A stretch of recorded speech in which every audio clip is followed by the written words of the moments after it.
Good morning everyone, welcome to Again a Craft. Today we're gonna do something different again.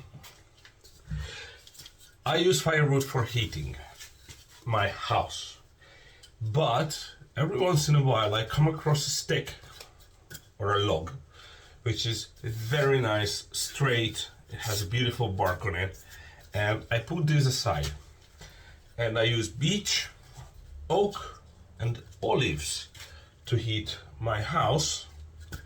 And when I put this aside, I put them aside with the deliberate goal of making something out of it. So throughout the winter I collected these sticks up and I sliced them up to cookies. I have small ones, I have big ones, and I just put them in a cardboard box for about a couple of months. And I waited until the barks, I don't know if you can see it, there you go. I waited until the barks are just popped from the wood itself, so it can be easily removed. What I'm gonna do with these, I'm gonna put all these inside the mold and put resin around it. Now, it's dried out very nicely, and you must remove the bark before you put them in resin. Also, another important thing, slicing. You slice these boys up, you can slice them on the chop saw, right? And you have to make sure these are held down, clamped down to the living hell. Because if you don't clamp them down, they will fly out and damage. Yeah, you know how it can go, like finger loss, eye loss, head loss, break things, you know, badness. So if you're not comfortable with a 55 RPM carbide blade, jigsaw, cheapo, no-name brand, and I have a Bosch blade in it, which is good. Anyway, so if this breaks, fuck it, you know, I put a new blade in it. You can't really destroy yourself with this, just bite where your finger is. Anyhow, that's it for the intro. Now let's sand these up, get rid of the bark, and then position them in the mold and figure out how we go. All right? I put all the biscuits into the mold just to make sure that I have enough to fill, and I will have enough space between for the resin. So what I'm gonna do now, I'm gonna do the boring part. I'm gonna peel all the bark off, and I'm gonna sand all the bark off, and then we come back, position the composition again to, I don't know, some level, and then we're gonna get to pouring. Okay, so see you guys in a minute. And we are back. I sanded down all the little bits and barks from the cookies, and for as the next step, I'm gonna clean out the mold, and I will pour a very thin layer of fast hardening resin in the bottom. Then I will position all the cookies inside as the way I want it. And once it's almost completely hardened and these guys don't move anywhere anymore, I will pour the color, whatever I come up with, to fill it up with.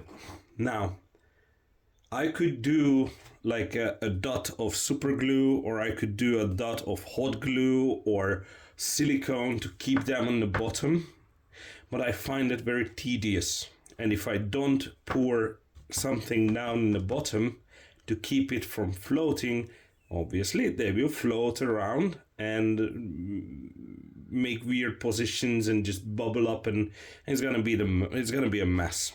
So my idea, because imagine this mold being upside down right now. This mold has a natural edge curving outwards like this, right? So this mold basically going to be an upside down. So the bottom is going to be the top of the table, and the top are going to be the bottom. Is going to be the bottom. So when I will position these, I will make sure that the nice face is facing downwards, and I have a clear resin in the bottom. So I only have to remove about, I don't know, hopefully just a millimeter or so to expose the nice wood in the bottom. And then I will fill the whole thing up with resin. And once it's cured, I really don't have to do anything with the edge because the plastic is molded that way, so it looks basically great. I'm probably gonna send it around and just to tidy it up, but I don't have to use a whatchamacallit, the router to shape it out or anything. And then I will make a base for this end table. This is going to be an end table. It's not going to be a tray. It's just going to be a small end table. Yeah, I had time while I was sanding. Anyway, so that's that. I will cut here, and then we will meet once I have everything cleaned up and nice and ready. A quick update. I poured the resin, I put the things in it, and somehow the resin has disappeared. Now, I think I know why. Can you see it? The little cookies acted like a sponge and soaked it in, which could be either a good thing or a bad thing. I don't know yet, but if I lift one up like this, you can see it. It's like soaked in pretty hard, but there is still resin there.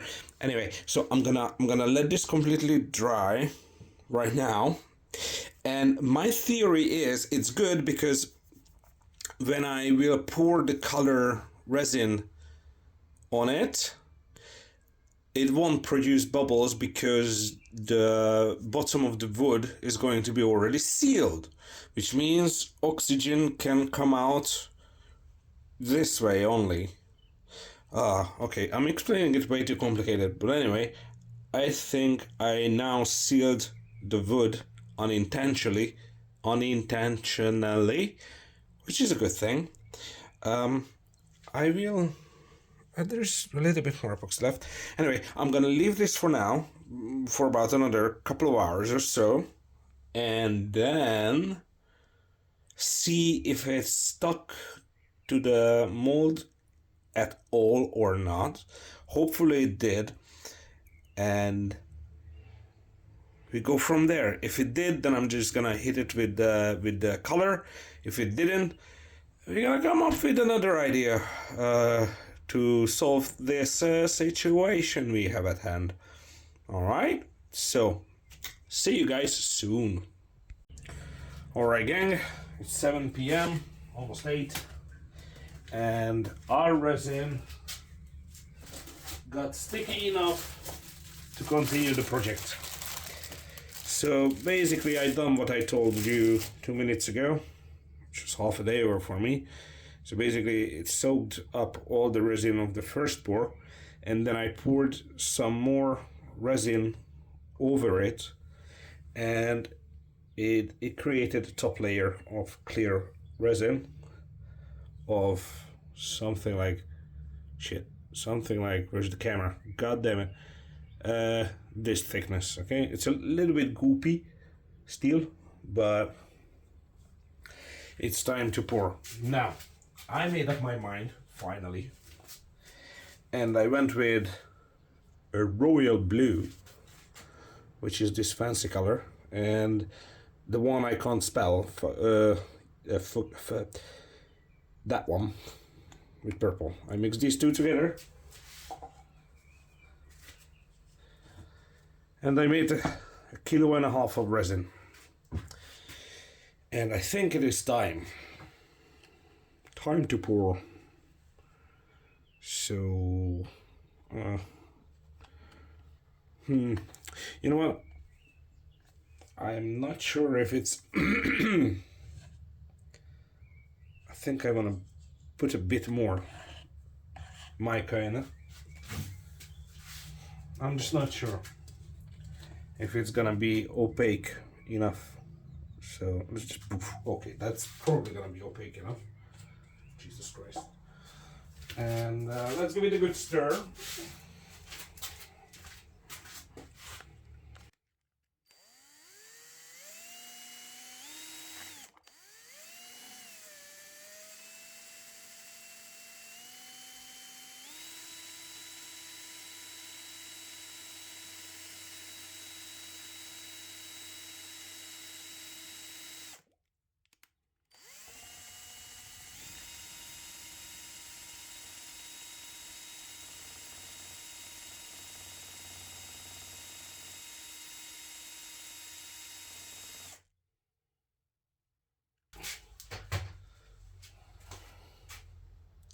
hey, we have to do it sometime, so let's just get over. Yeah. Yep.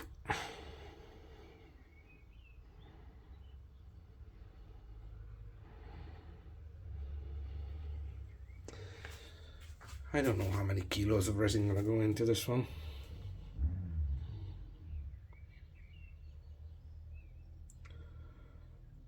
But probably a lot more than this. Yay.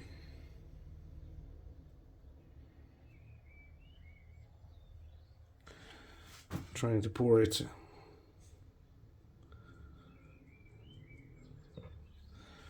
into all the gaps. I try to make sure that there's enough space between the columns, or the biscuits, cookies. Can you tell I lived in England?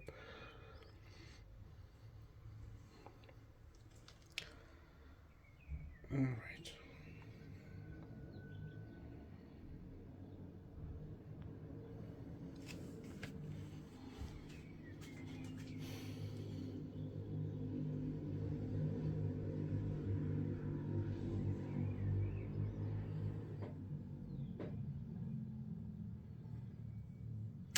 Yeah.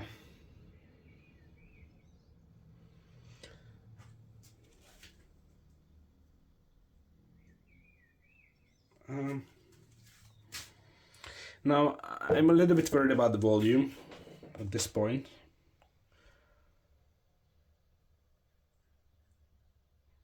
Do I want to pour it in straight? Because here's what's the thing. The more thick you pour the resin, the reaction of the curing, the exothermic reaction, is going to be exponential. What I mean is the heat production of the curing process is going to be exponential, which means the thicker you go, the faster it cures. It could flash cure, which basically means that it is expanding so much that it produces of smoke, foam, and all that nastiness, and basically ruins your resin. But because I have so many pieces of wood in between, the thickness I can't really calculate, because to be honest, this is a thin piece, but thin part here, thin part here, this is the thick part. So yeah, I'm torn.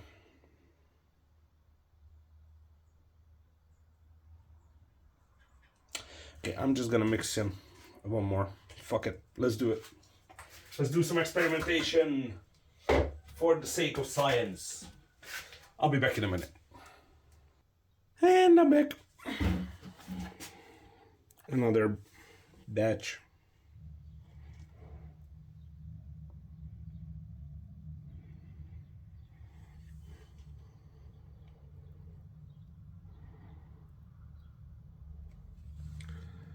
All right.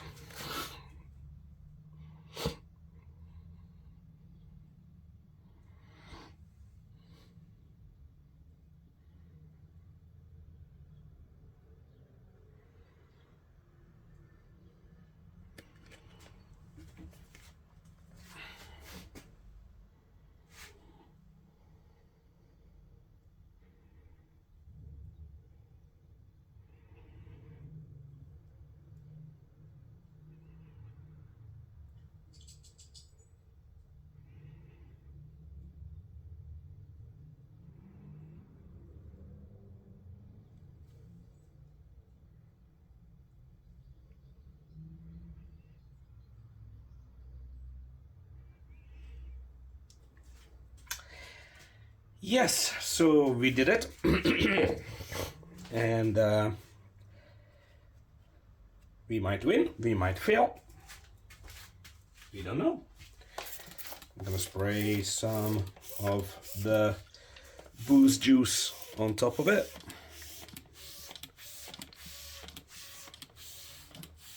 You should always wear a mask. Don't do what I do, because I'm literally powdering the alcohol. and I'm breathing it in, and it fucks up my sinuses so bad.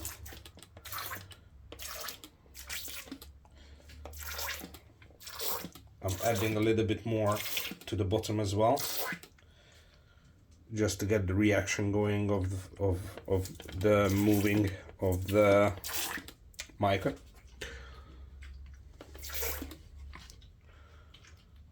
All right. Good thing is mica will go down to the bottom, so go down to the top. You know what I mean. So this is it. One more thing. If you have these mixers, right, you don't have to throw them out after single use. What I do is I get this 95% alcohol and just shove it in there.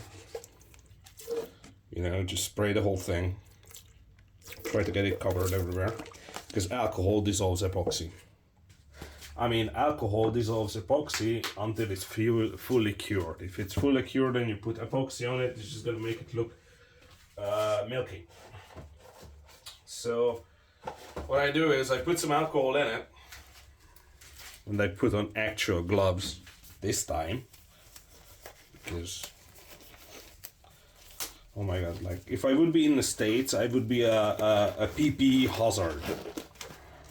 No one would allow me to make videos and stuff. But luckily I'm in Eastern Europe and nobody gives a f about your health. You can do whatever you want. So, and then I just start washing it. Like so. Like trying to get the resin out from the corners and stuff. Basically what I want to achieve, I don't want to have epoxy drying on it. So yeah, the fumes are extremely bad for you.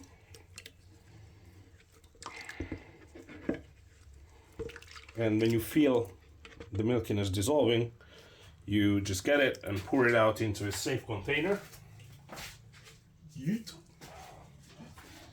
And then wipe it out with a paper tissue. Now, funny thing, I was trigger happy with the mixer, and I managed to hit the side of it so hard that I managed to break it. So I did this for no reason, just for your educational purposes, I guess. Anyway, this goes to the rubbish. Yay!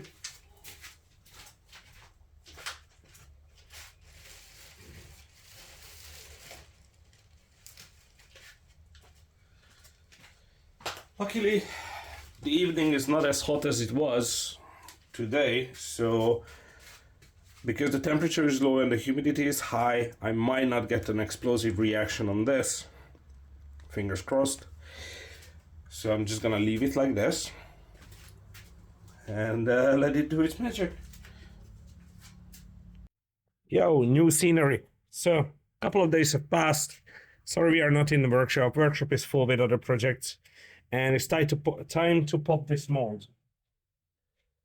So I'm just gonna go around, make sure. As you can see, I didn't even apply mold release this time. It just pops out. All right. Are you guys ready? All right. Okay, let's see what's this gonna be. Just zoom in a little. How about that?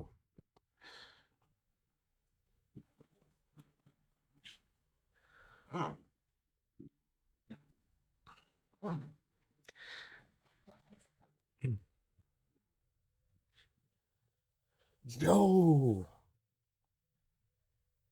Dude, this is almost perfect. Jesus.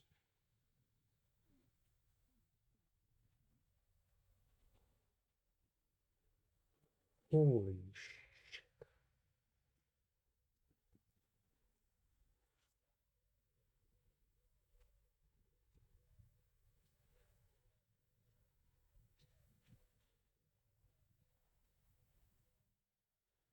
Hey gang, I'm back. So, I started sanding it, and I sanded it back to 80 grit. And then I found that the cookies are on different height.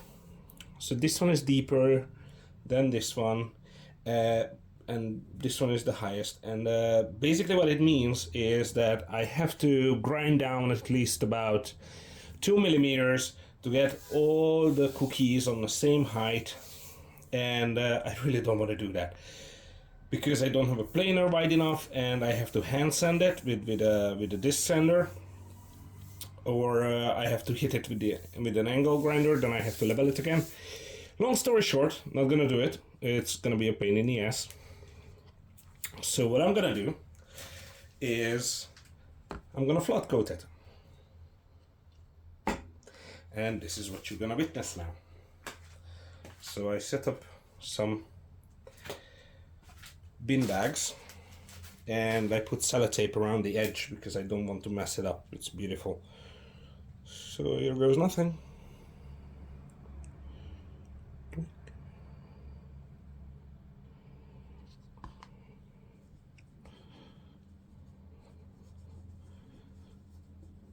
Just gonna work it in. Oh yeah, gloves. Might as well.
And we're just gonna wait now.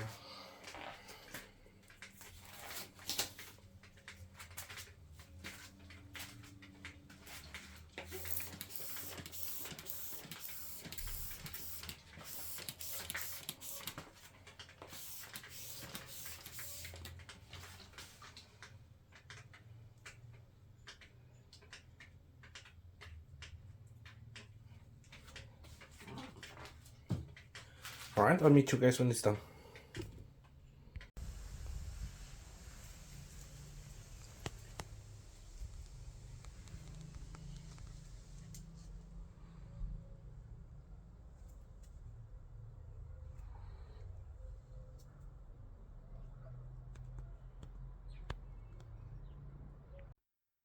Alright guys, this is it.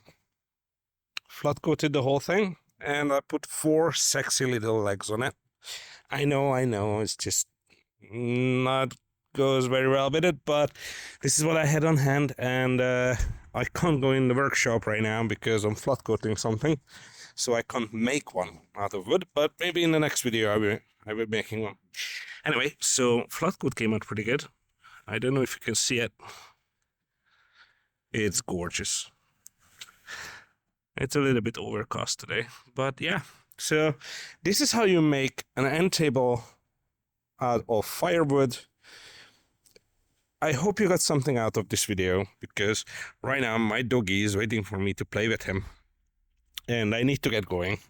Anyway, I hope you got something out of this video. I hope you enjoyed watching, and I'll see you guys in the next one. Bye!